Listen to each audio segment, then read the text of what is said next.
నిజంగా కేసీఆర్ కుటుంబానికి చాలా దగ్గరగా ఉండేవాళ్ళు. అసలు మీరు అన్నట్టుగా మలిదశ పోరాటంలో ఈ 5 అంశాల ప్రాతిపదికన ఆ ఆ అంశాలను తెర మీదకి తీసుకొచ్చింది కూడా మీరే అనేది అందరికీ తెలిసిన వాస్తవం. అంటే మీకు ఎవరైతే అప్పుడు ఉద్యమకారులు ఉన్నారో వాళ్ళంతా ఈ అంశాలను తెర మీదకి తీసుకొచ్చారు. మీరే కుటుంబానికి దగ్గరగా ఉంటారు. ఎక్కడ వారు ఈ 5 అంశాలకు సంబంధించి మీరు దగ్గర ఉంటారు కాబట్టి ఎక్కడ ఫెయిల్ అయ్యారంటే మీరు ఏం చెప్తారు? మీరు గుర్తించిన అంశాలు ఏంటి అసలు? వాస్తవంగా చెప్పాలంటే 2014 దాకా ఏదైతే తెలంగాణ ఉద్యమంలో తెలంగాణ రాష్ట్ర సాధన కోసం మనం కేసీఆర్గా చూసినటువంటి ఆ కల్వకుంట్ల చంద్రశేఖరరావు 2014 తర్వాత పూర్తిగా ఆయన భక్తు రాజకీయ పార్టీ అనే ఒక పేరుతోటి ఒక భజన పరుల కేంద్రీకరణగా కోటరీని ఏర్పాటు చేసుకొని మంది మాగదులతోటి ఓహో ఆహా అనేటువంటి వాళ్ళతోటి మొత్తంగా ఆయన వాస్తవంగా చెప్పాలంటే ఆయన మంత్రిగా ఉన్నప్పుడు కూడా ఎప్పుడు సెక్రటరీ పోయేటోడు కాదు. ఆ సంగారెడ్డిలోని R&B గెస్ట్ హౌస్లోనే అక్కనే పడి ఉండేటోడు.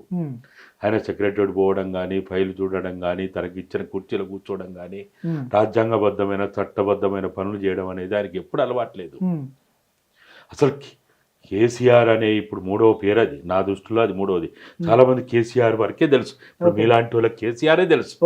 కానీ నాకు 1980 నుంచే ఆ రోజు ఉన్నటువంటి దొంగ నోట్ల శేఖర్ కానీ, దుబాయ్ శేఖర్ కానీ, జంతర్ మంతర్ కిలాడి శేఖర్ కానీ, పాస్పోర్ట్ల శేఖర్ కానీ నాకు తెలుసు.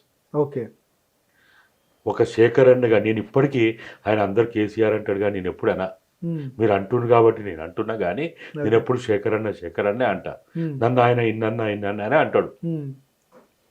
అప్పటి నుంచి నాకు ఆయన ఎందుకు తెలుసు, అప్పుడు మొదలుకుంటే తెలుగుదేశం పార్టీలోకి వచ్చి ఎమ్మెల్యే అయిన తర్వాత 85లో ఎమ్మెల్యే అయిన కాంచి కల్వకుంట్ల చంద్రశేఖరరావు అని ఆ ప్రజలు అప్పుడు దాన్ని పిలవడం మొదలుపెట్టారు.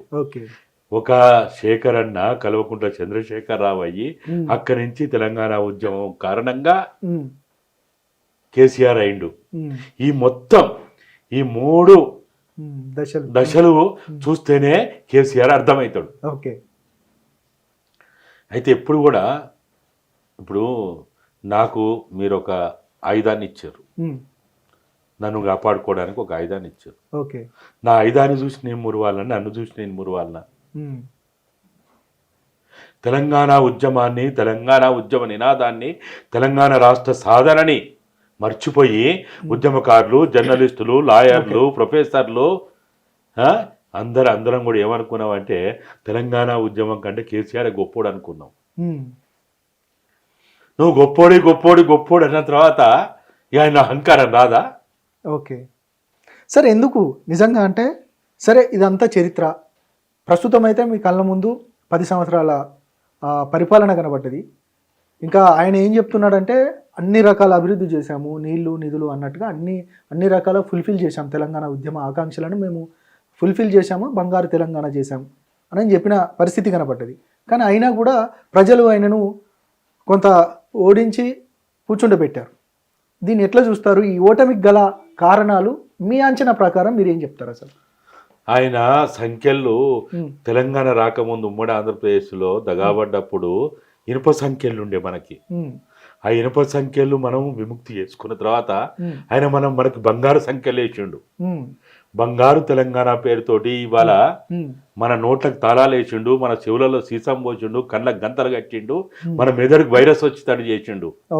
ఊహా ప్రపంచంలో అరచేతులు వైకుంఠం చూపెట్టుకుంటూ అందరినీ ఆహా ఓహో అనుకుంటూ అన్నాడు. మీరు అన్నట్టు నీళ్లు నిధులు నియామకాలు అనేవి అని మీరు ఒకవేళ మీరు అంటున్నారు అభివృద్ధి చేసిన అంటూ, నేను ఇప్పుడు అడుగుతున్నా, మీ ద్వారా అడుగుతున్నా, ఒకవేళ ఆయన గినక 2001 ఏప్రిల్ 27 నాడు విద్యారంగంలో, వైద్య రంగంలో, ఉపాధి రంగంలో, సంపద రక్షణలో సెల్ఫ్ రెస్పెక్ట్తో కూడిన 5 అంశాల ప్రాతిపదికగా తెలంగాణ ఆవిష్కరించుకున్న రోజు, టీఆర్ఎస్ ఆవిష్కరించుకున్న రోజు దాంట్లో 20% అమలు చేసినానంటే నేను మిమ్మల్ని తీసుకొని పోయి ఆయన కాళ్ళ మీద పడి సాష్టాంగ నమస్కారం చేసి ఆయన కాళ్ళు కడిగి నెత్తి మీద పోసుకుంటా. నేను సిగ్గుండాలనడానికి, సోయి ఉందా అసలు అనడానికి?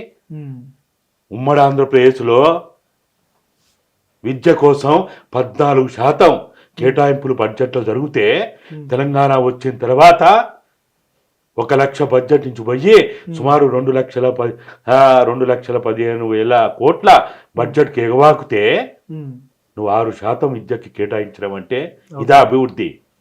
చెప్పుకోవడానికి నోరుందా? అసలు మనుషులేనా మాట్లాడేది?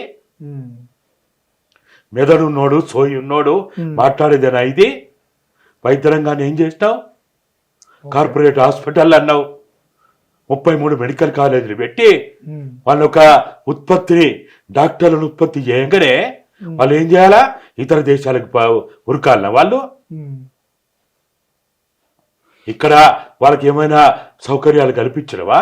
ఓకే, నీ హాస్పిటల్ అభివృద్ధి చేస్తావా? నీ ప్రైమరీ హెల్త్ సెంటర్ అభివృద్ధి చేస్తావా? కనీసం నర్సుల రిక్రూట్మెంట్ చేయలే. చెప్పుకోవడానికి ప్రగల్భాలు పలకడానికి మస్తుంటాయి. ఓకే, మాట్లాడే ఏమున్నదాడ నోరు ఏమున్నదాడ ఎట్లయినా మాట్లాడవచ్చు. ఓకే, కానీ మనం ఏదున్నా మాటలు కోటలు దాటినా కడుపు కాలు గడప దాటకపోతే ఎవడు పట్టించుకోడు.